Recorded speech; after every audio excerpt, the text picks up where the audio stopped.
or in a league with friends. Feel the thrill behind the wheel. Visit iRacing.com.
Welcome one, welcome all to SimSpeed TV this Thursday night. A week later than expected, but it's certainly going to be worth the wait because we're racing at Lincoln Speedway for the LTK Graffix Lincoln Clash Round 3 of the 2025 Wide Open Clothing Australian Sprint Car Championship Series by Oceanic Dirt Sim Events. This forms the first round of the championship within a championship, the Pennsylvania Challenge, which will also take us to Williams Grove and Lernerville late on in the season.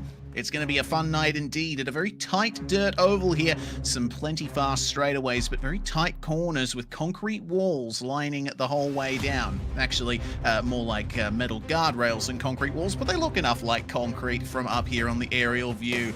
Live on YouTube, it is myself, Reese Gardner, with Scott Rankin alongside me in the commentary box. Jay Kennedy is behind the scenes bringing you these live pictures, and tell you what, Scott, it's looking to be a magnificent round here at Lincoln Speedway. Looking forward to it at the home of dirt racing in the United States.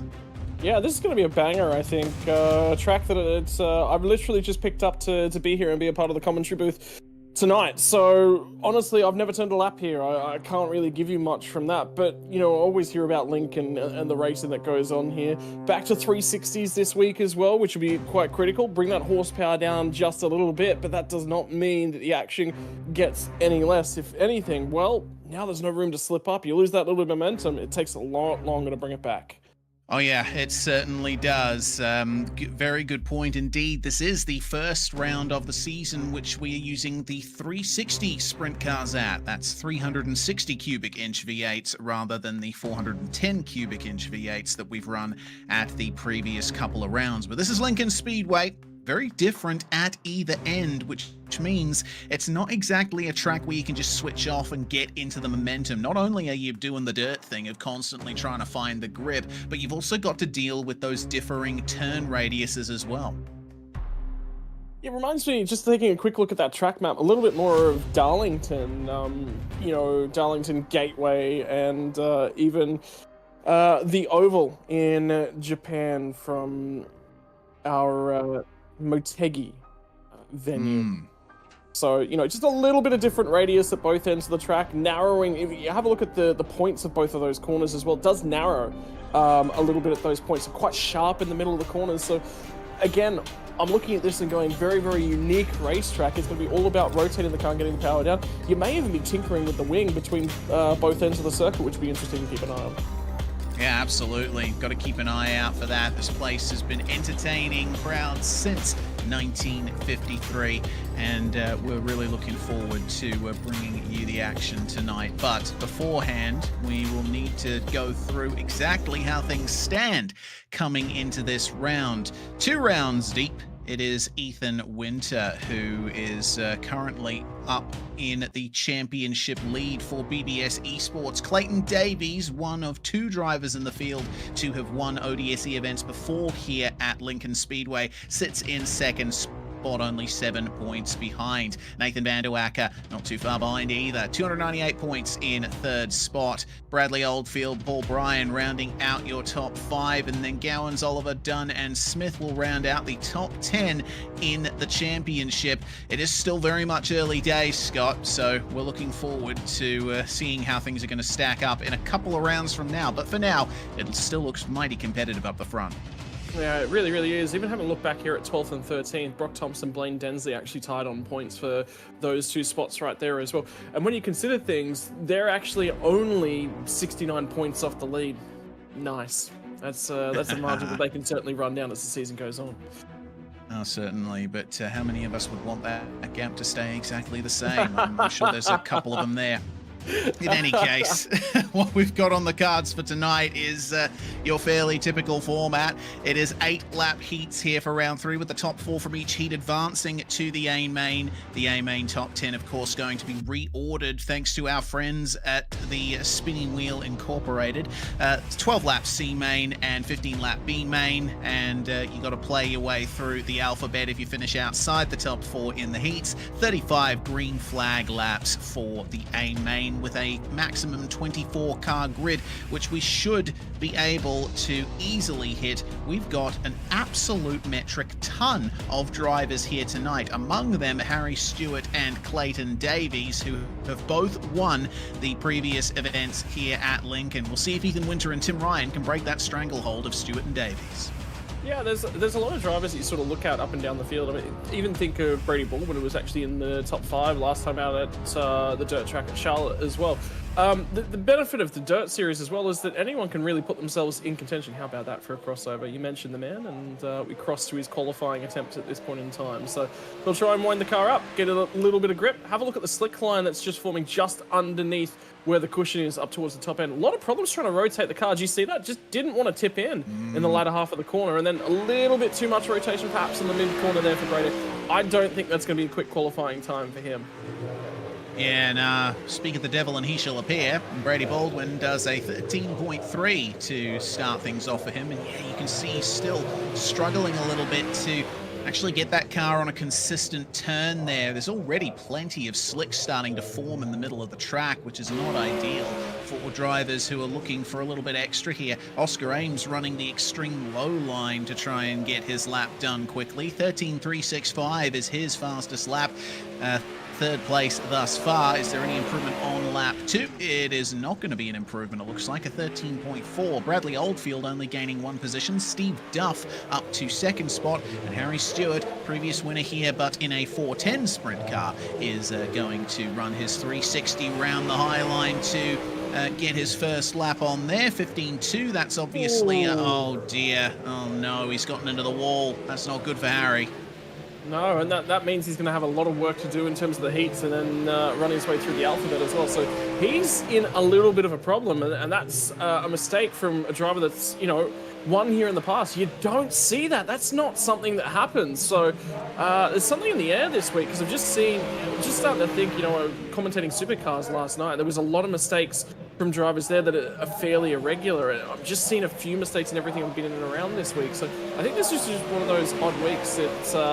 It might be the fact that we've had April 1st this week. Yeah, potentially making fools out of us all. Zach Rattray White going to the top spot. Brenton Hobson going to P5. There's some excellent times being set out there at the moment, but ZRW is certainly on it. Jaden Russell, meanwhile, for Synergy Sim Racing, trying to get up there. Bailey Leeson is going to retake the runner-up spot in qualifying, with Jaden Russell setting a 13.35 to put himself in 11th. It's a highly competitive qualifying session at the moment. I'm looking forward to seeing if there's going to be any more surprises. I think we're going to have at least a few. Clayton Davies is out there. Matthew Stables is out there as well. Nathan Vanderwacker going to be putting a time down soon. And, looks like no Tim Ryan for this round either. So that's going to just make things even more open as Stables goes ever faster to 3rd. Yeah, Vanderwacker matched one of the times we actually saw a little bit early on with a 3.28, so he's climbing up through rankings. Ethan Winters left his run late as he just wanted to see the time. Boy, he got wide. as he come down through turn 3 and 4, gets it to a 306. Leeson's missed out on the quick time by 1,000th of a second. Stables has slotted himself up there, 13,000th of a second. Ethan Winter needs to find 13,000. Does find it, goes to the top of standings. Does he? No, misses it by a couple thousandths. Oh, man, Ethan Winter. Oh, that's going to be such a shame for him. He was hoping for a good start here, but looks to me like he is going to have to wait at least a couple of races to actually get his night started here. Zach Rattray White going to grab pole position. Wait a minute, we've just had another time come in. Lachlan Mead has just gone to P3. I think you might have to load those graphics again, Jay. Was saying Matthew Stables, but Lachlan Mead just putting himself into P3 there, 3,000ths of a second. Yeah, it's crazy. Leeson only 1,000th behind Zach Rattray White. These are some very close times, Scott. We are going to have an absolutely fantastic night if this is anything to go by. Well, have a look. 6th to 10th covered by 8,000ths across 5 drivers. So you thought it was quite tight at the top. 3,000ths covering the top 3. The bottom half of the 10, 8,000ths of a second separating them. And that's the difference from being on the front row and being in the right heat. And don't forget, that's going to impact everyone's times and whether or not they're eligible for which section of the re-roll for the spinning wheel, as this group of drivers are going to get set to spinning their wheels. Indeed, it's going to be Zach Rattray White on pole position for Heat 1 with Brock Thompson alongside. Daniel Boyd and Jaden Russell are your second row. Colin Bokus, the resident American, alongside Ayrton Smith in 6th place. In 7th, we will have Nick Ryan with Nathan Norman rounding out that 4th row. Rob Crawley and Nick Mithen will be our 10-car field for the first heat of the night. Tell you what, the turnout for this round has been nothing short of immense. We have got some crazy field sizes for these heats. Yeah, big field here tonight as well. So, yeah, it is going to be an interesting one. Yeah, for sure. Don't forget that the heats are brought to you, of course, by McSlide Race, set up by Richie McLeod, resident ODSE racer and former winner himself too. Richie, certainly a quick guy. Thank you so much for lending your support to this series. Well, we'll get ready then to see who gets the best run off the line, waiting for the grid timer to run out, and then we can get going on our 2 formation laps to begin each heat here. Tell you what, I'm starting to miss the days of admins being able to set only 1 formation lap. Can't do that anymore, but I guess we'll just have to deal with it. Well, an extra opportunity to see the cars trundle down and past us and seal themselves in. How about the shots from the speedway here tonight? How good is the location here at Lincoln Speedway as we get set for the first of our 2 formation laps for the first heat? Taking a look at the weather conditions as well. 20 air temp, 21 track temp, partly cloudy, 84% humidity, which I think is going to relate to having ourselves a little bit more of a damp, tacky track as well. So that clay should be binding a lot more together. Yeah, certainly should. Some very nice conditions for dirt racing here in rural Pennsylvania, and not much wind either, so the cars should not be disturbed too much through the corners. There's the flag stand up in the top left corner. There is Barney. He'll be waving that green flag very shortly. But you really get a sense for how comparatively narrow this track is. You can certainly run high if you want to, but I think you're going to be losing out if you're not at least running the middle at this early stage of the night. Still a very fresh track, still a lot of opportunity to run your way through this field, but it's going to be Zach Rattray White who takes the start here. Green flag flies at Lincoln Speedway, and we are racing for the first heat, and it's a fantastic start from our quick time getter, Brock Thompson, defending 2nd place from Colin Bokus, but he's got lots of pressure around the outside from Daniel Boyd and Jaden Russell. Everyone's made it through the first lap or so. Zach Rattray White still battling hard up the front to stay ahead, but Bokus is having a go at 2nd spot. Brock Thompson holding strong on the high line, but Bokus is trying to make the low line work. Just can't get the drive off. Lost a lot of speed in the middle of the corner. He's about to get railroaded unless he can find a way to get back up to that high side. Hole does start to form. Thompson comes to the bottom. Jaden Russell gets the elbows out, and Daniel Boyd is going to lose his spot. Oh, Russell to the inside barrier, up and over. He'll go tumbling through the field and eject himself. Borkus didn't manage to get the spot. Down the back straightaway, here comes Thompson to the low line. Tries to take it away. No room for the momentum down there. Now there is the shoe on the other foot, as it were. Borkus is going to have to try and keep Brock Thompson behind him, but of course there's no mirrors in these cars, so it's all about sense. And here we go for the battle. Remember, the top 4 are going to transfer straight through to the feature. And Thompson's coming under pressure from Daniel Boyd, who currently sits in that transfer spot. Nick Ryan is putting him under tons of pressure, but I don't see any hint of that number 7 running to the bottom just yet. Yeah, Nick Ryan still can't find a way through. The slick line is starting to build up at the top as the track starts to wear its way up just a touch more. 7 of 8 now in the book. White flags in the air, one final time to come. Brock Thompson at fault for the incident that has ejected one of our drivers here tonight. Picks himself up a black flag. He'll run through the heats, but it's going to be Rattray White from Borkus. Daniel Boyd will get promoted ahead of Brock Thompson. Nick Ryan home in 5th. Yeah, goodness me, that's not great for Brock Thompson, but race control deciding that he was at fault for that incident that ejected Jaden Russell from the track and from the race. So those are your results then for Heat 1. Rattray White, Borkus, Boyd, and Nick Ryan will find their way through to the feature. The rest of them there are going to have to work their way through the alphabet, and that's not the first time Brock Thompson's had to take the long way around to the feature. Certainly had to do that at round 1. Regardless, those are your 10, and now we get to our next 10. Heat 2, Bailey Leeson going to start on pole alongside Matthew Gowans, with Steve Duff and James Oliver on row 2. Hadley Boyce starts alongside Kobe Noonan to round out the top 6. Bradley Oldfield is going to start in 7th spot, with Jamie Stovall joining him on row 4, and it's Paul Ward and Hayden Vickers who round out our field. Now, this is going to be a tough one.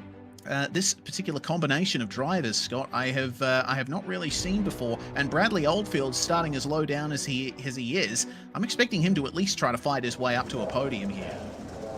Yeah, the thing for Oldfield is obviously the qualifying time was not good from him. Just taking a quick look, 4.91, so he was a fair way off the pace and was a very, very short lap. Either way, they are coming to set themselves up.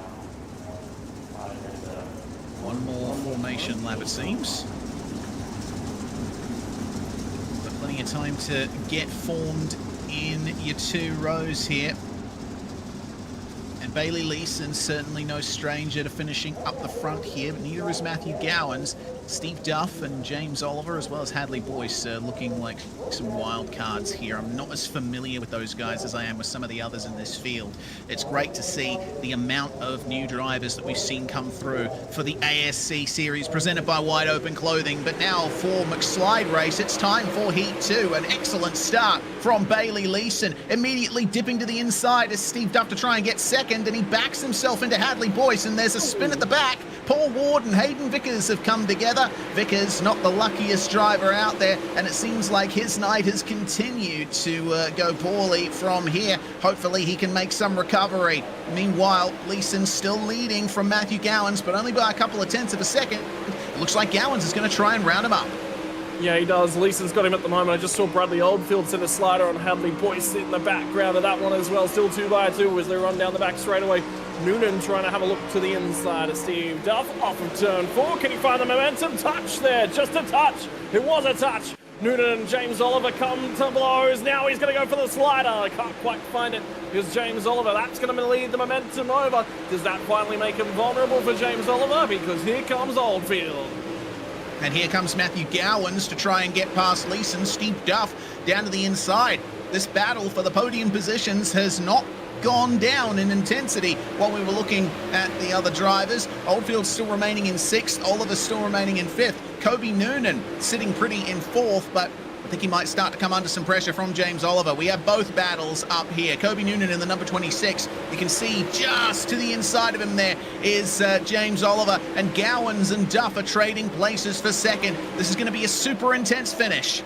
And the problem for Gowers is that he wants to try and apply some pressure now to Bailey Leeson as he goes to the middle, trying to find some traction. That opened the door. Duff didn't take any hesitation to send that one through. He'll pick up the spot, moves his way to second. White flags in the air. Have a look at the elbows out racing from Noonan and Oliver. Oliver's going to try and get to the inside. They all move down the racetrack, shorten the run to the flag. Leeson from Gowans get the transfer. Sorry, Steve Duff gets the transfer out of that one. He'll move his way into P2. Sorry, no, timing's just gone on me again. Update on the finishing results. It was Leeson from Gowan. Steve Duff will be the first of the drivers not to transfer. Kobe Noonan from James Oliver. Oldfield struggled. He just could not find any pace or a way through it at all. Did manage to pick up a couple spots there from his starting position at least, so some gains, but a lot of work to do for the 51.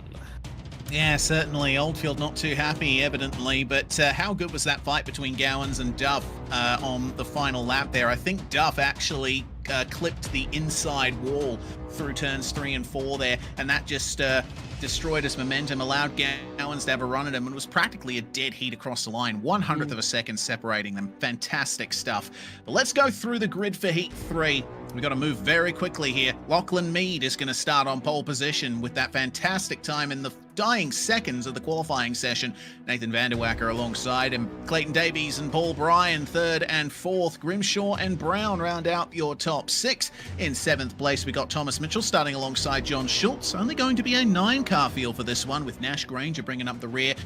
Liam James, of course, in race control, so he will disqualify himself and continue to watch the action from here.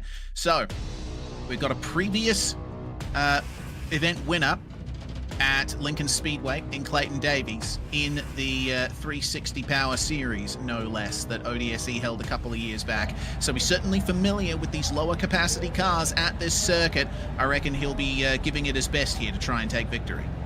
Yep, certainly going to try and do so to at least advance his way through. Better spot for the feature as well will be his target on the night. Keep your eyes a little bit deeper in the field. I do wonder about Clayton Davies and Paul Bryan starting alongside of each other. That row has the potential to explode into a little bit of drum if they're not careful. Yeah, for sure. Another driver who's, I think this is a similar situation to Oldfield, John Schultz in the number 78, starting a bit lower down, and he's certainly capable of finishing up the pointy end of a field, so it's going to be tough for him to try and make his way through as well.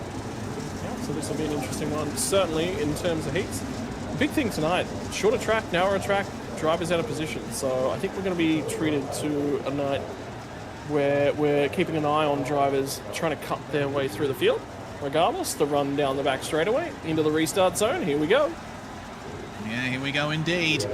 Clayton Davies trying to test out the traction of his car there in the number 50 as Lachlan Mead is going to line up the start here. The green flag flies and we are away for Heat 3. And Lachlan Mead nearly makes me choke as he tips it into turn 1, but he's already under pressure from Davies. What a lightning start from the number 50 to the inside through turns 3 and 4. And Davies is going to just lead across the line as lap 2 begins.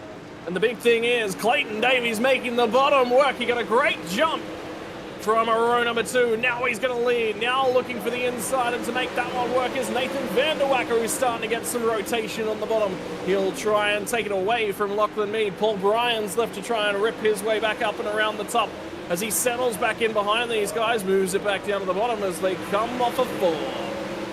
Seth Brown, meanwhile, struggling a little bit at the back. It seems like he's a bit of a cork in the bottle in the battle for 6th place. Under pressure from Dan Grimshaw there in the number 75. He gets a great run on him coming out of turn 2.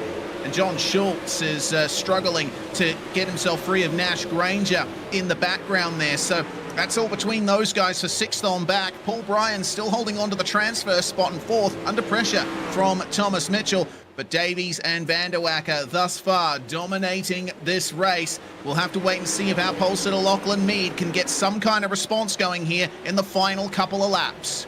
Yeah, he's going to be trying to look for it, moves to the middle line. The big thing I'm noticing from cars here tonight is the guys that are moving away up the front and holding speed, they've got a lot of rotation. The guys in the middle that are starting to struggle, they just cannot get the car to turn in. Remember, we noticed that back in qualifying to the high side. Vanderwacker is going to stand on it and start to find a whole bunch of momentum, looks to chop underneath. White flag in the air, 1 and 2 now complete. Clayton Davies has got control of this one. He's going to try and clean it up to the high side. Van der Wack is going to run out of racetrack.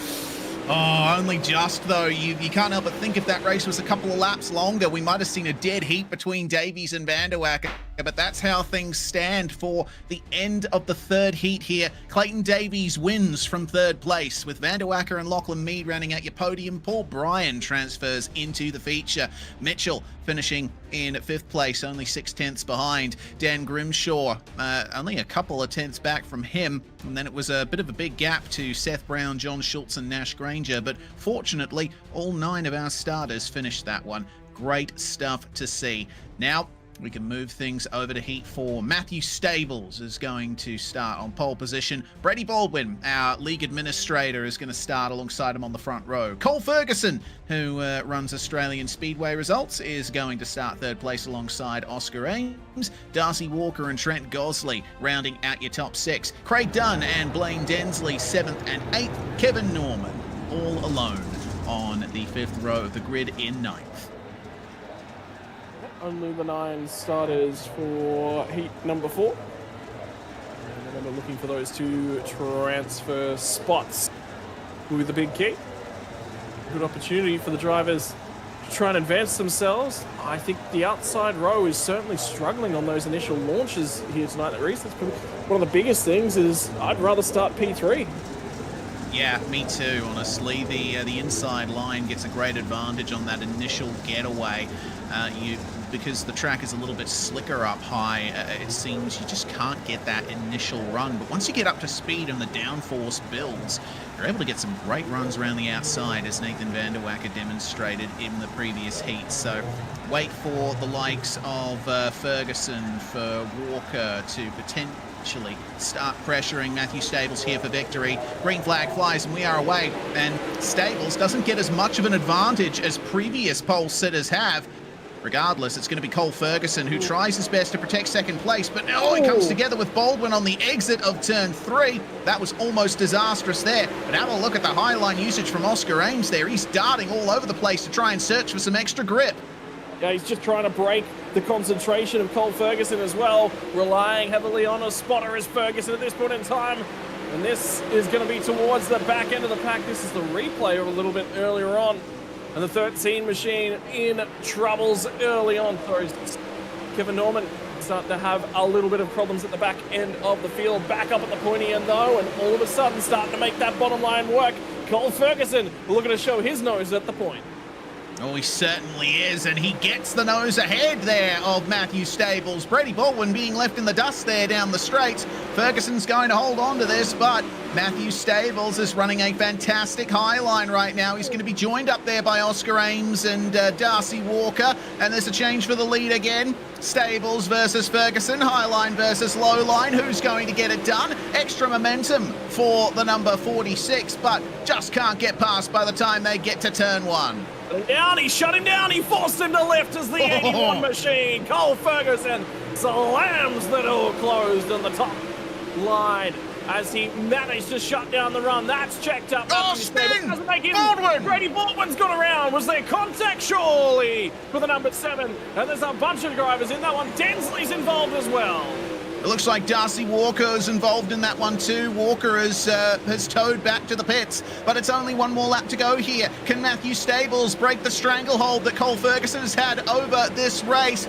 To the line they come, checkered flag. It's not going to be enough for Matthew Stables, but man, what a dramatic heat that was. My word, it had it. We're going to have a look at that one again because we missed it out. But Cole Ferguson, again, P3, gets the drive initially. That outside groove struggling to find the launch. Oscar Ames actually did a reasonable job as well to get his way through to P3. The transfer spots, Ferguson and Stables. And then we're going to go looking for this replay that involved Baldwin, Densley, and Darcy Walker. Yeah, so Darcy Walker has been given a black flag by race control for that one, so he was deemed to be the cause of the incident. We wait with bated breath to see exactly what happened. What I did notice when I was checking out the top 2 was Baldwin was turned around, and we're going to see it here. So 51 Darcy Walker there to the inside of Amos, and he just goes way too deep into the corner and flips Baldwin around. And, well, goodness me, poor Blaine Densley was just, through no fault of his own, just drove right into that. Well, we're going to quickly move on from that because they're already rolling for the 5th and final heat. Ethan Winter is going to be on pole position for this. Brenton Hobson alongside on the front row. Blake Walsh and Joel Berkeley 3rd and 4th. Harry Stewart and Aston Hurley 5th and 6th. What a stacked field this is. Darcy Wilson and Cameron De Bruin along with Gary Redcliffe are going to round out our top 9. But how about that top 6? I think pretty much any driver in this field could come away with the victory. Yeah, 100%. Stewart's all the way back there, and I think about Cameron De Bruin as well. He's back all the way on 8th, so he's got some work to do deeper in the field. Again, Hobson's got the difficulty of he's going to try and get the launch off the top rope. The biggest thing they're going to try and do, watch them on this outside lane. They're going to try and roll into it with a little bit more momentum, because if they don't, they're going to lose 3 spots. If they roll into it a little bit, they've got an opportunity to maybe hang on, maybe lose 1. Yeah, for sure. This is going to be a very tough field to compete in. All these drivers very evenly matched as Ethan Winter, our championship defendant, gets it done there. And, oh, goodness, Brenton Hobson did not get a good start. Blake Walsh already up into 2nd place, and Hobson nearly lost 3rd to Harry Stewart as they come round turns 3 and 4. Stewart working the low line. He's rotating the car nicely, and it looks like he might just about be able to get it done on Hobbo. Aston Hurley trying to run the high line as well, but Hobbo's too slow up there. It looks like he's getting stymied as they come back through 3 and 4 again. A little bit too far up into the wall there for Aston Hurley. He's going to be under pressure from Joel Berkeley. Yeah, great opportunity to flip to the drone shot, and you'll look at Hobbo is trying to rail that outside at the moment, just barely hanging onto it over Harry Stewart. Hurley and Berkeley are going to go hurling it, Berkling it down the bottom as Berkeley is going to make contact. He's going to go sailing down the order. How about the drivers at the back? Opportunity for Darcy Wilson to see if he can't find some speed. Back up at the point, and Hobson's lost the spot to Stewart. There might have been contact. Hobson is destroyed. Yeah, there we go. Oh, yeah, looks like a bit of a problem there for Hobbo. Potentially maybe a hardware issue. We're not quite sure. I didn't see any contact between himself and Harry, but Hobson is out. That's such a shame for the man who started in P2. He's going to have to work his way through the alphabet. Ethan Winter still holding on to the lead, though. Blake Walsh some distance behind. It is on for 4th, the transfer. Darcy Wilson versus Aston Hurley. And looking from the outside there is Cameron De Bruin. A little bit of contact with the wall there for the number 5. Will they be able to get to the finish in one piece? Yeah, there's going to be 2 more laps, so when they get back by, they will get that white flag. It's in the air because we've got 1 more lap left to run for the transfer spots in top 4. Looking for it at this point in time. The 5 has managed to climb, and he's got it at the moment over Hurley. The winner on the heat's going to be Ethan Winter by a comfortable margin. Walsh will get there, Stewart, and Wilson gets the job done over the 99. Oh. Well done to them, but oh, well, we just received some incredible news from the Hobbo camp. He ran out of fuel. He still had his quali load in the car. That is such a, it's an elemental mistake to make, but we've all done it. Brenton Hobson will have to make sure that his car is fully filled up for the C and B mains to come. Winter, Walsh, Stewart and Wilson will transfer through into the feature, but Aston Hurley, Cameron De Bruin, Joel Berkeley, Brenton Hobson and Gary Redcliffe, the last drivers to not be able to make it into the feature from the McSlide race heats. Now we move to the C main presented by Apex Civil Solutions Queensland. Joel Berkeley starting on pole position for this one alongside Rob Crawley, Jamie Stovold and John Schultz, your second row. Blaine Densley and Brenton Hobson in 5th and 6th. There we go. That's a familiar position there for Hobbo. Brock Thompson and Paul Ward, 7th and 8th. Nash Granger and Darcy Walker rounding out your top 10. And I think Walker might get a end-of-line penalty carrying over from his earlier incident there. Redcliffe, Russell and Vickers rounding out the 13 cars to take to the start here. Receiving news that Brock Thompson has also been given an end-of-line penalty for his earlier transgressions, so the field's going to be a tiny bit jumbled up when we get things rolling here. Yeah, so it'll take a few moments for them to sort it all out and get back into their positions. But the big keys is that Brock Thompson is going to have to come from the rear. Darcy Walker to also come from the rear. So keep your eyes on those drivers. 4 to transfer to the B main, come through the alphabet. The rest of them eliminated for the night. Yeah, exactly. This is your chance to stay in the night's action. You're not looking for a transfer into the feature. You are looking for a transfer into the next race, which will then have your chance to get into the feature. Only 4 cars are going to get through. And it is a stacked field here for the C main.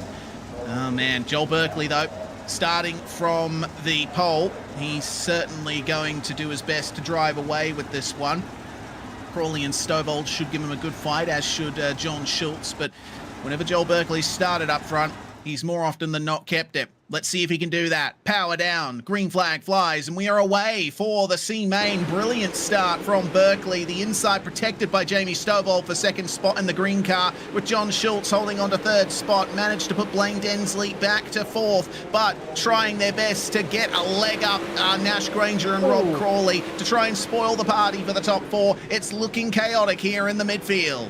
And the biggest issue I'm seeing in that middle of the pack is that they're trying to send sliders, but they're checked by the cars up ahead. And again, Schultz was trying to rotate the car down underneath that of Jamie Stovall up ahead of him, but Stovall just checked him, broke the momentum. Here comes Densley, who's going to try and ride the high side. 4 to transfer. That's the 4 to keep your eyes on at this point in time. Nash Granger tries to make some momentum. Actually got great drive off the corner, so it's back to a multi-way fight for the transfer. Yeah, John Schultz, it seemed, was having some trouble keeping the rotation going there, and you can see that the front suspension is bucking and diving as he finds his way down the straight. Hopefully he'll be able to sort that issue out, but it's looking difficult here for the number 78 to try and keep up that momentum. He will have to try and find his way back around Stovall. Brenton Hobson has remained in 6th spot. Densley is going to pass John Schultz, who goes for a massive slide there, and now Granger and Hobson stand a chance of getting into the transfer. Yeah, and time's starting to run out. They hit the halfway marker at the end of this lap, but now is when you're going to start to climb your way through. Hobson to the high side after making the mistakes in the heat. He's cut his way through in the C main. He's still looking for that momentum. Can't find the drive off the bottom of that lane as John Schultz at the moment makes himself just a touch vulnerable. That means that Hobson's going to try and rip the fence, makes contact with the fence, but hangs onto it. John Schultz makes contact with the fence in sympathy and goes up onto the catch fencing. He's out. John Schultz is out of the C main and out of the night. Looks like Rob Crawley and Jaden Russell as well, unfortunately, out of this one. So we are down to just 10 cars in this.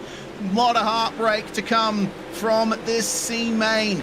Joel Berkeley still holding on to an over 1 second lead from Jamie Stovall. Densley and Granger will now fight over third, and it looks like they are safe from Hobbo for the time being.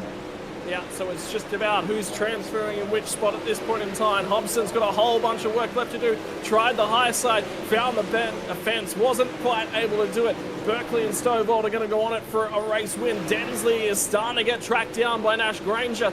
Next time by the stripe, they'll get the white flag. There'll be one more lap to go from the C main as through turn 1.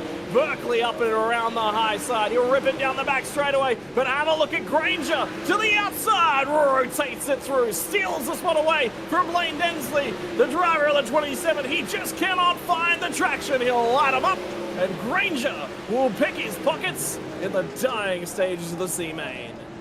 Well, fortunately for Densley, still finishing in 4th, so he will transfer through to the B main. Berkeley absolutely dominating up the front. Magnificent drive from the number 9. Stovall, Granger and Densley join him in the B main. Hobson just missing out. Everyone from Hobbo down is going to have to go home. Paul Ward, Darcy Walker, Gary Redcliffe, Brock Thompson and Hayden Vickers were not able to make it.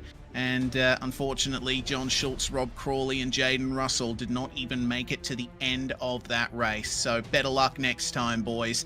Now it's time for the B main, thanks to Simrap Market. Let's hear from them.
Thanks very much to Simrap Market for sponsoring the B main tonight, with Nathan Norman starting on pole alongside James Oliver. Thomas Mitchell and Trent Gosley, second row, Aston Hurley and Ayrton Smith, 5th and 6th. Bradley Oldfield starts in 7th alongside Daniel Grimshaw. Kevin Norman and Cameron De Bruin, 9th and 10th. Nick Mithen and Hayden Boyce, 11th and 12th. Then 13th, Seth Brown starting alongside Brady Baldwin. Then we have Berkeley, Stovold, Granger and Densley from the C main bringing up the rear. This is their chance to get into the feature, but they're going to have to work their way through a mammoth field. There's so many cars that have registered for this third round of the series. Can't wait to see who comes away with the top honours. Nathan Norman is going to lead us away here as the green flag flies and the B main is go. James Oliver is going to keep him honest here coming into turn 1. Thomas Mitchell trying to find some grip as there's a big crash in the midfield. Multiple cars on the wall. De Bruin, Stovall picks his way through it. Mithen, Baldwin, Boyce, Grimshaw,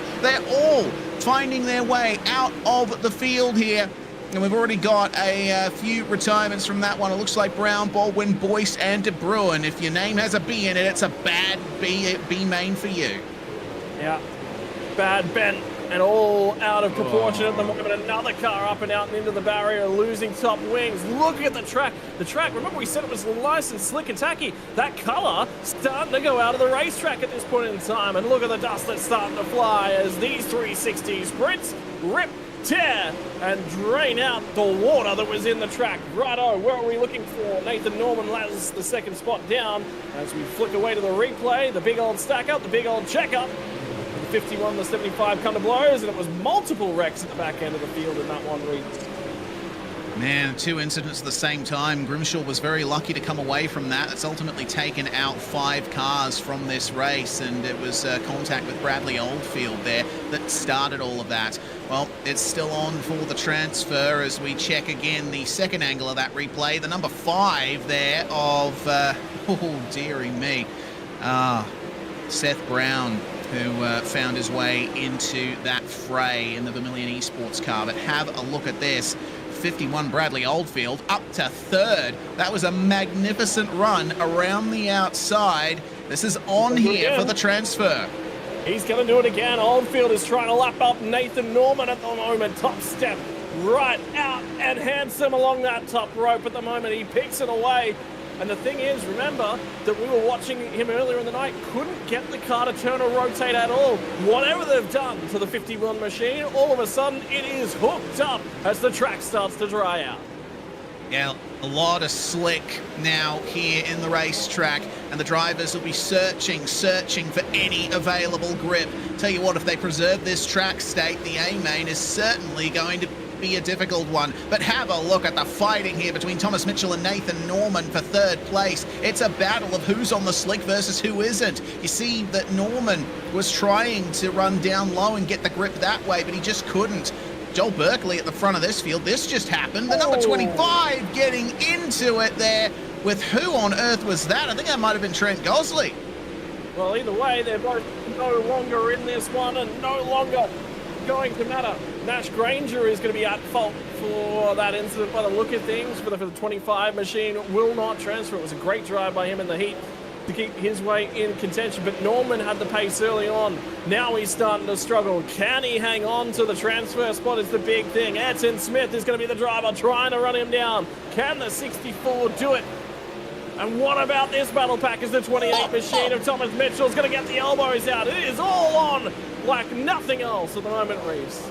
And did you see that from Nathan Norman? He just flung it around the outside to get around the, I believe it might have been the lap car, and Nick Mithen there. He's still involved in this fight here with Nathan Norman. Ayrton Smith chasing them down as the white flag flies in the B main. James Oliver has dominated this race, and he is going to come away with a well-earned victory. Just keep it stable, keep it smooth up the top.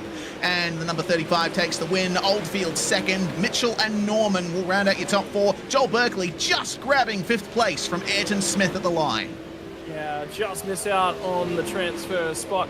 There was nothing in that margin on the run to the checkers, but your 24 to transfer to your feature have now been decided. And I tell you what, Lincoln Speedway putting it on here in the ODSE wide open clothing.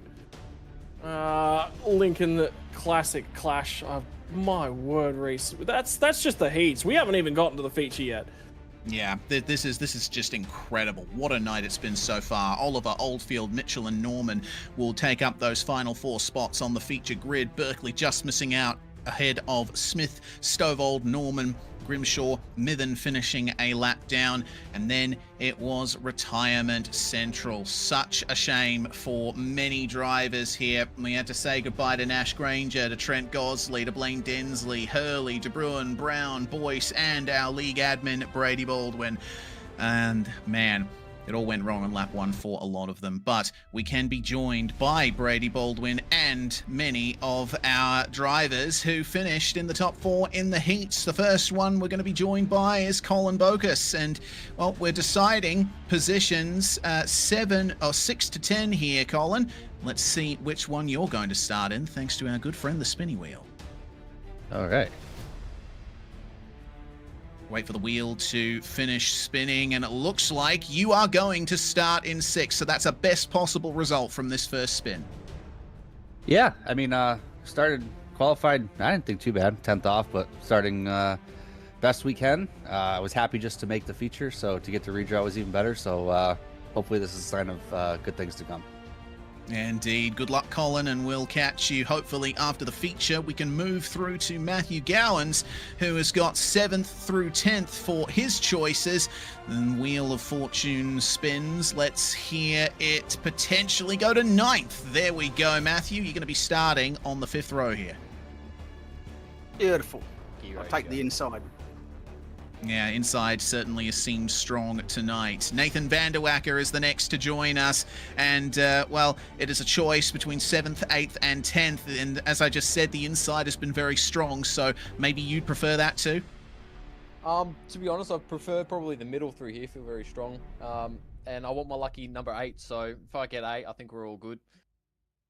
Oh, you just missed out on it. 10th place is yours. Yep. Shouldn't have said anything. Shouldn't have said anything, Vanderwacker. Oh, well, Nathan Vanderwacker will start 10th, and we're joined by Matthew Stables. You've had a very good run so far tonight, Matthew. 7th versus 8th. Is it inside or outside you'd prefer? I would absolutely love the inside right now. It looks very good. So that's what I'm better at as well. Oh, it looks like you're just going to miss out. It's going to be 8th place for you. Cheers, Wood. Just a few more degrees, and it would have been 7th for Mr. Stables there. But Blake Walsh, you are going to start in 7th spot for the feature. Lovely, I'll take it. Excellent stuff. Next up, we're going to be joined by the dominant winner of Heat 1 and QuickTime haver, Zach Rattray White. So, 1st through 5th is our next stage here of the redraw. You'd obviously like to be up the front, Zach, and to be able to control that start again. But, yeah, it's all a game of chance, really. Yeah, I'll take whatever I can get. I haven't really been up this far, so... Oh, look at those pretty colors spinning around. Look for the yellow, but it's going to be the pink, the hot pink. 4th place is yours. I'll take pink. All right. See what we can do.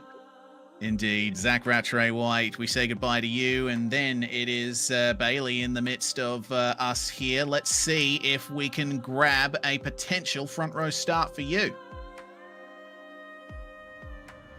Yeah, that'd be nice. Yeah, Bailey Leeson waiting in the wings here. See if it's going to be a front row. It doesn't look like it's going to be. It'll be 5th. Yeah, thought that was going to come. Oh well, see what we can do. Had good speed, so should be fun. Certainly could be worse for Bailey Leeson as Clayton Davies joins us now. You've won here before in 360s, Clayton. This could be your next chance. Oh, one can hope. We just have to see where we grid up and hopefully things fall our way. And Good looks like news. they have. Pole position is yours. You're joking me. You're bloody You're not. joking. We're not joking, mate. It is first. You're starting on pole here at Lincoln. Oh, now it's only backwards, I guess. I'm used to chasing someone, so we'll see how we go. Well, let's see how much chasing you do have to do, as we're joined now by Cole Ferguson. 3rd versus 2nd, inside versus outside. We'll see where you end up. Is it going to be green? It is. It's going to be a 3rd place start for you on the inside. Not bad. Not bad. Yeah, no, we'll take that. Just a big shout out to the team and my housemates for all support, and let's see what we can do. Indeed. Cole Ferguson with a lot to play for here, and so is Ethan Winter, our championship defender and leader thus far. It's going to be a second place start for you outside front row. A lot to think about regarding that, because the inside seems to have the advantage all night. Yeah, I'm almost guaranteed to lose a spot here in the start. Just had the way the track is at the moment.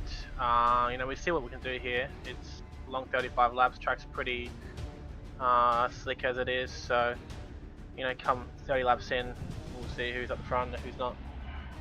Indeed we shall. Well, we'll say goodbye to everybody. Ethan Winter is going to make his preparations there for that third place start. And, well, there's your top 10 there, Scott. This is going to be a mighty fine A-main. Yeah, I tell you what, I think Ethan Winter would be very happy with the way that that's gone. Yeah, sure, he's second, and he's confident he's probably going to lose a spot, but he's up and on the front row.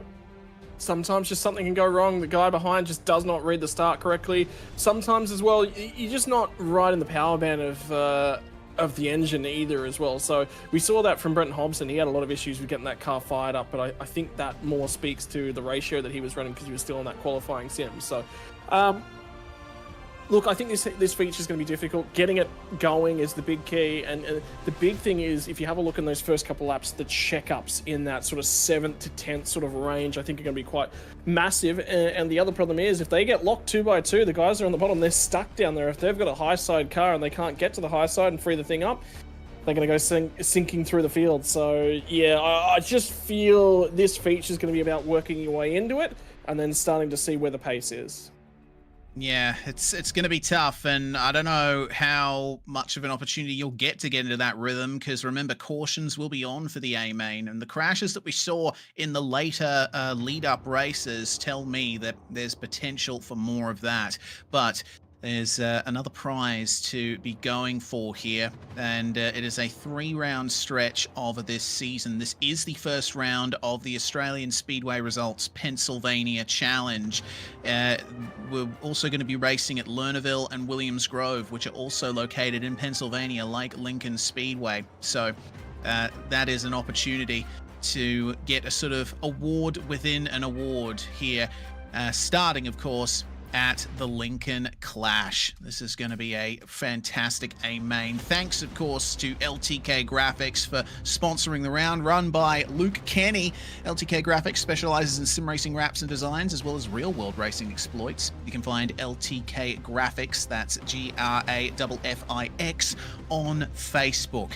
Now it's time to move into the A-main, thanks to Wide Open Clothing. Of course, Suit Speed on the replays as well. Brilliant roster of sponsors that we've got here for this championship, the Australian Sprint Car Championships by Oceanic Dirt Sim Events. Now, of course, this top 10 is how they are gridded. It is not how they're going to be starting, thanks to the redraw. So we can go straight through to 11th place, Daniel Boyd going to start there, with Steve Duff joining him on row 6. Then we move to lucky 13th, Lachlan Mead, who had a great qualifying performance, but he's going to have to work his way up, starting alongside Oscar Amez, Harry Stewart and Nick Ryan, 15th and 16th, Kobe Noonan and Paul Bryan on the 9th row. Craig Dunn and Darcy Wilson will round out our top 20. And then it's the drivers who came through from the B main, James Oliver and Bradley Oldfield on the 11th row, Thomas Mitchell and Nathan Norman, rounding out our 24 car field for the Wide Open Clothing A-main.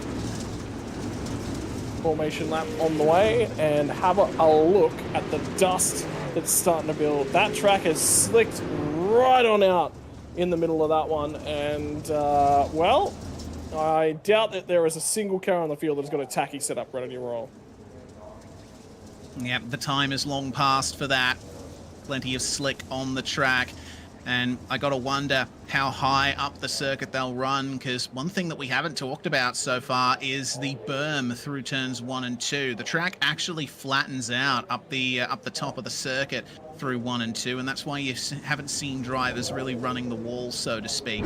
So A lot of potential for drama as Zach Rattray White is going to assume his 4th place start. Clayton Davies assuming pole position here. The number 50 leads us away, and green flag is in the air here for the A-Main at Lincoln Speedway. Great start from Clayton Davies. He is leaving them behind, trying to drive around the outside of Rattray White as Ethan Winter, but our championship leader has to yield coming into 3 and 4. Lap 1 complete, and there are cars all over the racetrack. Winter now down to the inside for second. Cole Ferguson is going to try and get a run on him here. It is on further back, the 46 of Matthew Stables making moves on Blake Walsh and Matthew Gowans. Yes, the Stables, remember, just managed to get inside that top 10. Got the redraw, really worked for him. Have a look at the dust that's starting to fly as they head their way down through 1 and 2. Rattray White has managed to climb his way back to second spot. Borkus is going to go toe-to-toe with Cole Ferguson. Remember, Ferguson's car came on strong as we progressed. First caution of the night.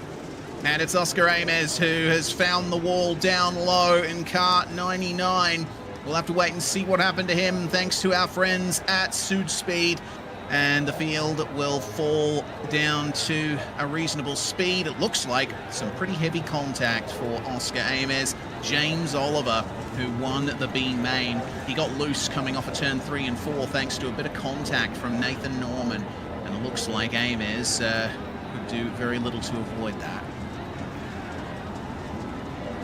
There'll be a few cars impacted in this one. Just have a look at, there's no gap. 3 wide at this tiny of a little speedway. Sends it nice high, grabs that barrier, and then it just rides and rips all the way up and out over there. Manages to rejoin at the tail end of the field. So a little bit damaged, unfortunately, but early on, going to be able to keep himself in this race. But again, just so dusty. The track. Whoa! Yeah, there you go. Whoa, whoa, whoa. Yeah, that's what actually took him out of the running there. Some pretty heavy damage to the 99, and James Oliver, I think will be feeling a little sheepish after that. It didn't look like intentional contact. I think he was just recovering from the contact with Nathan Norman there, which probably destroyed his front suspension. So this is the view on board from Ames, and you see James Oliver down there, turns in for the corner, but Ames is just unable, Oliver's just unable to turn.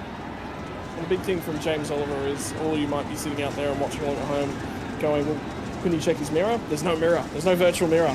But with the sim settings as well. So it's worthwhile pointing that out. But he would have had no knowledge that there was still some track covering.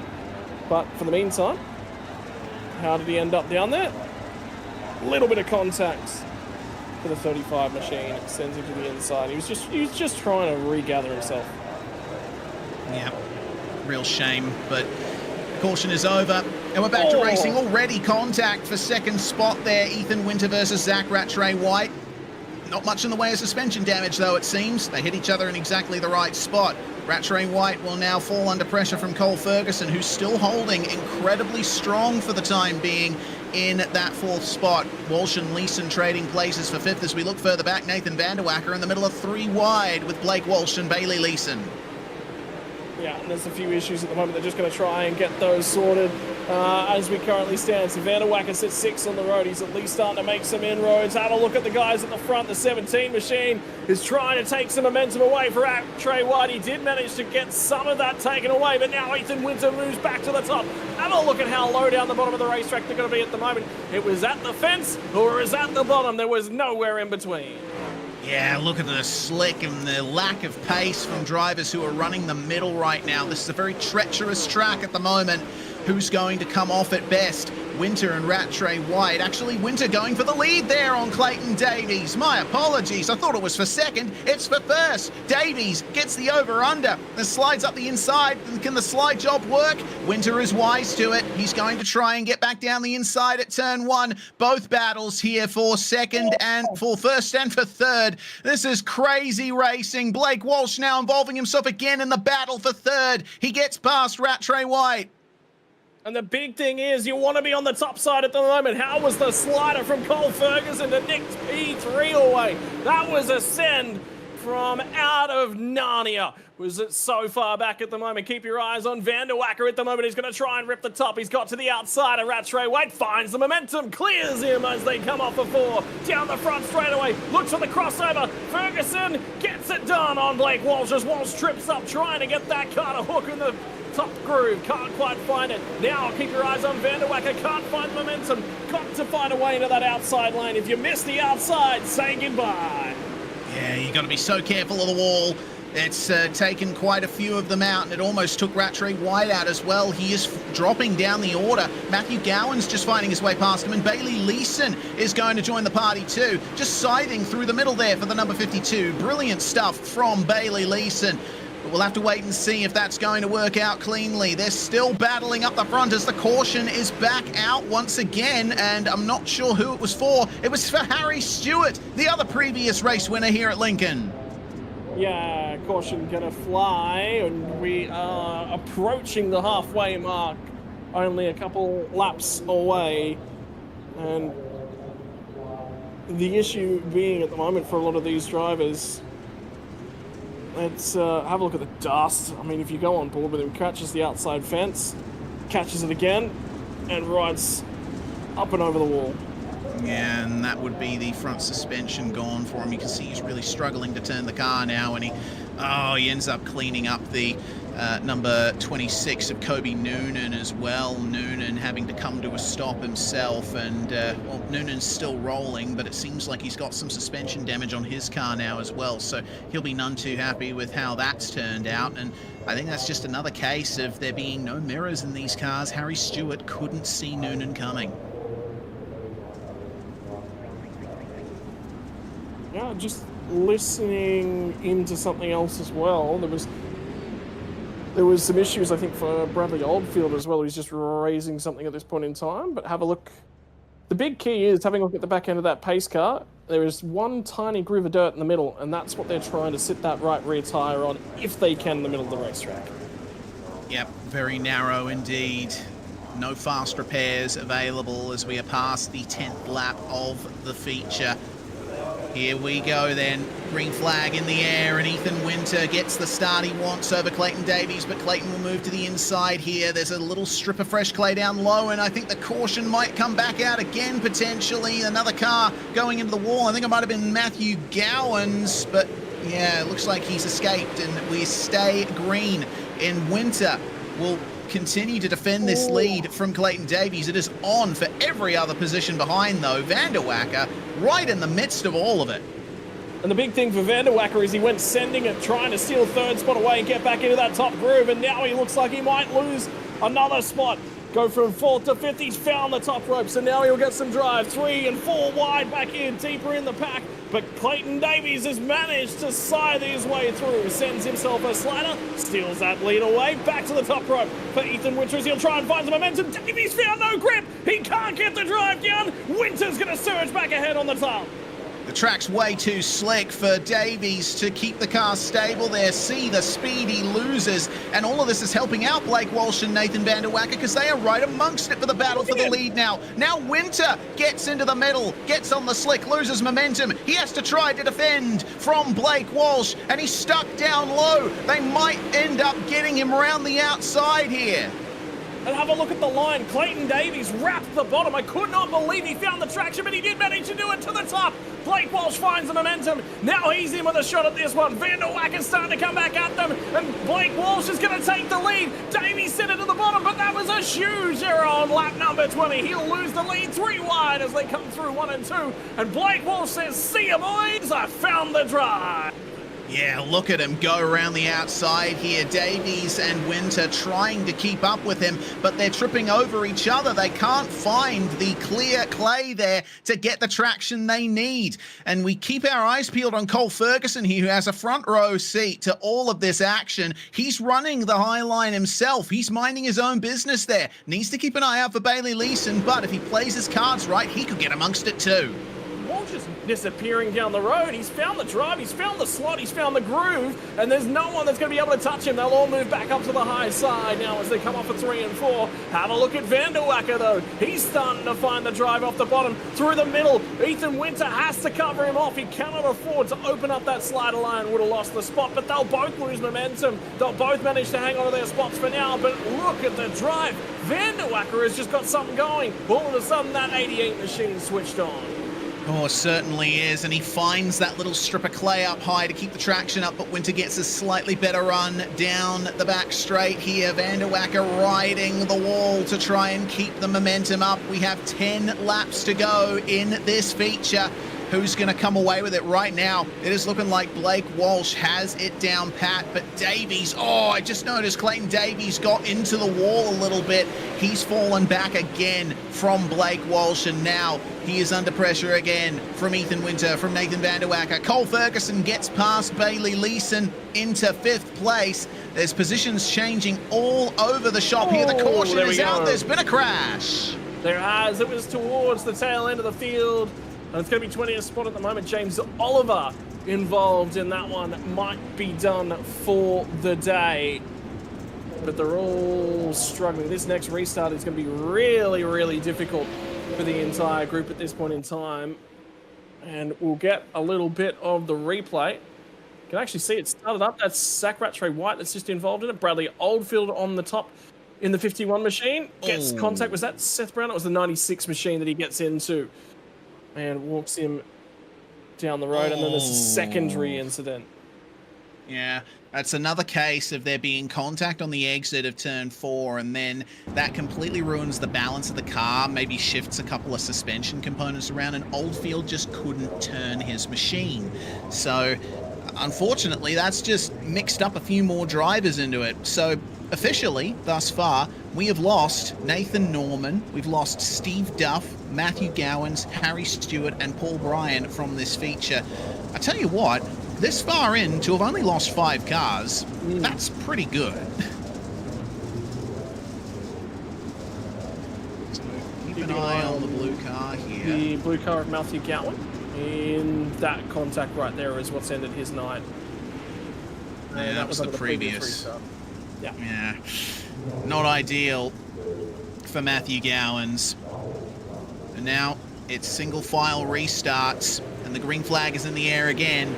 8 laps remain in this feature, and Blake Walsh has the opportunity to get his hands on glory here in round 3 of the Wide Open Clothing Australian Sprint Car Championships. Clayton Davies still trying to defend from Ethan Winter. He's comfortable up there, up high. Ethan Winter trying desperately to search for some advantage here on the inside. Remember, Winter is the defending champion and the championship leader. Blake Walsh, yes, it seems like he's lost some momentum here as Davies switches to the inside, and he's getting the traction there, but the caution comes back out too early for it to make a difference. And Blake Walsh moved down once, and look at the difference it made. He went from leading and leading comfortably to all of a sudden under massive threat from Clayton Davies. Whatever Davies is doing, whenever they have to move to the bottom side of the racetrack, he's about the only driver that's got speed down there. Everyone else is just barely trying to survive. You got to try and move back to the outside. The 81 machine's going to trigger the caution. Contact from the rear for him. And that's just picked up a number of cars. Yeah, Cole Ferguson and Bailey Leeson, they were battling for 5th place just a caution or so ago.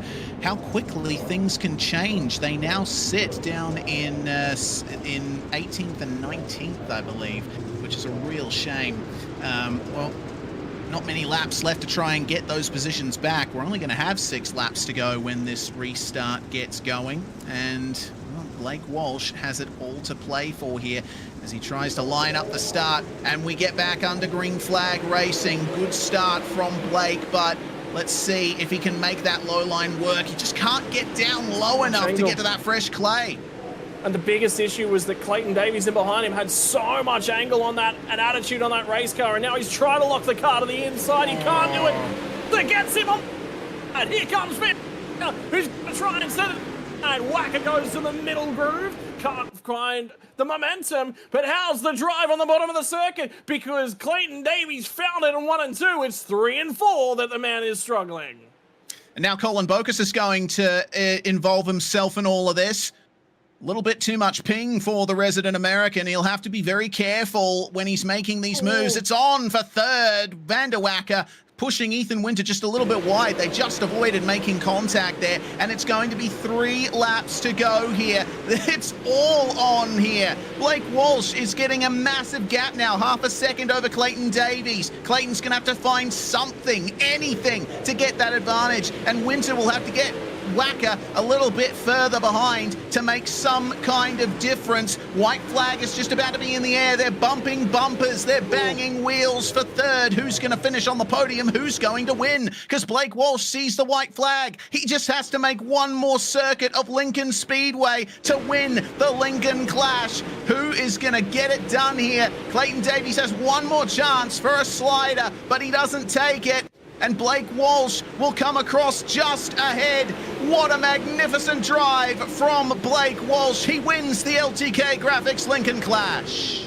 And he is going to win the first of the Pennsylvania Challenge as well. How about that for the driver of the number 97, Blake Walsh gets it done from the Lincoln Clash here tonight.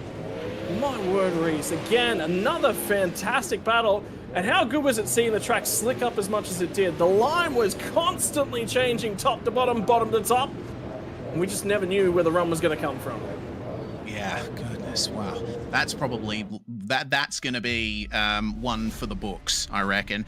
What a fantastic round indeed. We'll go through our results here. Blake Walsh taking victory over Clayton Davies, with Ethan Winter rounding out our podium. Great points haul for our championship leader. Nathan Vanderwacker in fourth, another great points haul for him. Colin Bokus rounding out the top five. Brilliant drive from him. Darcy Wilson finishes in sixth, and he is going to pick up the Hard Charger Award thanks to Mono Creative. Fantastic job. Up 14 places. Craig Dunn up 12 places to 7th. Daniel Boyd up 3 to 8th. Matthew Stables finishes in 9th, and Zach Rattray White will round out your top 10. How about that? Outside the 10, Lachlan Mead had speed at certain points of the night, but not quite able to carry it across the feature. Amaz from Nick Ryan, Thomas Mitchell. Cole Ferguson was in there with such an opportunity, just could not keep it underneath him. Bradley Oldfield 16th. He'll be a little bit disappointed with that result for sure. Kobe Noonan, Bailey Leeson, James Oliver, and the first of our retirees, Nathan Norman, out of 20th. And 21st, Steve Duff, retirement from him. Same for Matthew Gowans, Harry Stewart, and Paul Bryan. Some big names there that ultimately missed out on getting a result tonight. Well, we're going to move straight through to our driver interviews, and Blake Walsh is the first to join us. You are a feature winner here at Lincoln, Blake. Congratulations. It was a very tough one out there. The slick was extending so far across the track.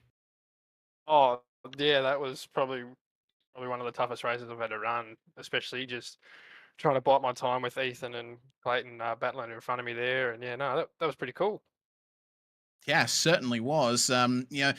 Trying to find your way through on that slick, there wasn't much opportunity to get that grip, and you almost lost the lead a couple of times to Clayton, where he was able to pivot the car a little more. Is there anything that you could have done differently there?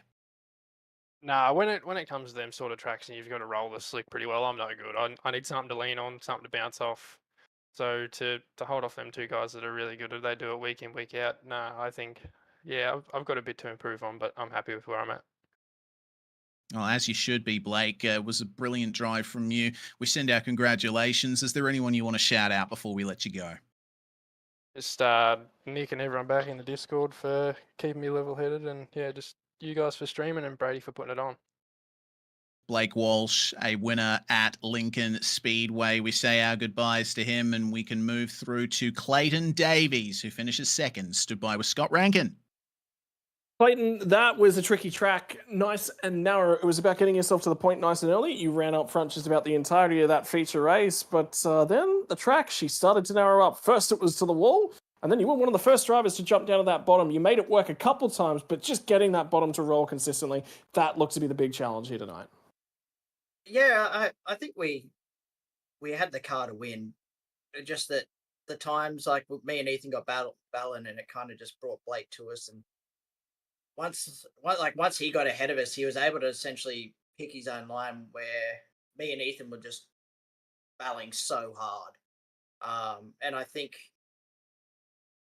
if give it like maybe another 5 laps, I think we maybe might have had something, but Blake was just there at the right time. Got it done, and yeah, it was congrats on him on his win. I mean, in terms of the season, this is the first of the Pennsylvania Challenge as well. I mean, you think you can get it done across? I mean, good result to start the challenge off, sitting here in P2. do you think you can get it done from the other two tracks that we'll be heading through to try and win yourself that $100 bonus prize? I'm pretty confident that I have a chance. Probably the Pennsylvania tracks are probably my strongest suit on the server. Williams Grove and Lernerville and Lincoln are probably, I'd say, probably my best tracks. I've won at all three of them. Yeah, I think we're pretty good at the moment. It's just luck. Everything. It's with the league. It's this hard. You have to be lucky. It pays to be good, but with 20 or 30 odd guys who can win a race on the night, yeah, you have to have luck go your way. Finally, brother, who would you like to thank for getting it done on the number 50 for Clayton Davies? Yeah, first off, I'd like to thank you guys for putting the broadcast on. It's awesome having such a high quality broadcast from the Australian League. Brady and everyone at ODSE and ASC for putting on the series. Like, it's a lot of time and effort go into it that a lot of people don't really understand and appreciate. All of us appreciate. We just don't really know to the full extent of how much work he's actually putting in, which is it. When you actually have a look at it, it's crazy. So thanks to him and all the guys for running the league. Partner-wise, I'd like to thank Western Machine Shop, Atlantic Oil, Speedway, the Speedway Shop, everyone at SSR, Blame for helping me out through that feature, keep me out of trouble, and yeah. Well, congratulations on finishing runner-up here tonight, Clayton Davies, driver of the number 50. Finally, tonight's championship leader when he entered, driver the number 1, Ethan Winter, stands by with Reese Gardner. Certainly does. Ethan, congratulations on the third mammoth battle with Clayton and also with Nathan all the way through that. Yeah, that was really great racing. Clayton and Nathan always really respectful. So there's not much give or take there, but it's always that running that fine line of being respectful, but racing hard. So I kind of feel like there I kind of threw it away a few times, to be honest, which is kind of being a worrying trend these last few weeks. Kind of been leading that mid part of the race every race now, and just haven't been able to close it out. So. We'll have a look at this, see what we can, do better to close out these races, and hopefully get a win next week at Husets. Yeah, indeed. Husets, of course, being the next round of the series. And from our initial calculations, it seems that your championship lead is down to 9 points. So it's certainly time to get that trend going. Regardless, a third place for you. And now the floor is yours, your opportunity to thank whoever you want to. I just want to thank yourself, Reese, Scott, Jay in production, Brady, Liam, the whole group for putting this league on. Fusion Setup Shop for the the setups. They were killer tonight. We had a lot of guys, running in the top. I think every Vortex BBS driver, I think there's 9 of us, made the feature. So that was pretty cool for the group. Thanks to Colin for also putting us all together. My teammates, all the Vortex guys for jumping in. And we'll see you next week. Indeed, you shall. Ethan Winter, championship leader, third place here tonight. And that brings proceedings to an end here, Scott. We'll have a look briefly at the championship standings coming out of this round. As we said, Ethan Winter's lead now down to just 9 points. Davies and Vanderwacker are closing in. Yeah, and that's the critical thing, isn't it? You got to be so quick, you got to be so consistent, and it's just so challenging to run in the top 3. But have a look at the margin that they've built themselves from Vanderwacker back to Oldfield's now a 46-point margin. Oldfield had a terrible run here tonight. That's where that margin started to open up. Matthew Gowan slots his way up inside that top 10. Had a reasonable night at the office for the driver, the number 8. James Oliver down at the rear end of the field. Not a great one for him. So the championship standings have really closed up at the top echelon, blown itself apart with a little bit of a gap there, and then there's just this chasing pack of drivers that are all over. The biggest thing I see out of this one, Reese, is when you look at those top 3, they're not going to give each other an inch. It's going to come down to one of them is going to make a mistake. When does that happen? You can't finish in the top 5 each and every week. You will have a night where things just don't go your way. Who's the first to slip up, and how much does it cost them? That is the question, and it will be partially answered next round at Huset's Speedway, which is, of course, going to take place this time next week. New track for me, and I'm certainly going to be hoping that it puts on a fantastic show. April the 10th, 2025. Mark that date in your calendar for the Neuropower South Dakota Brawl at Huset's Speedway. But the LTK Graffix Lincoln Clash brought to you tonight here on SimSpeed TV was won by Blake Walsh. I'm Reese Gardner, Scott Rankin in the comms box with me and Jay Kennedy behind the scenes. The Wide Open Clothing Australian Sprint Car Championships just continues to heat up in 2025. We'll see you next time.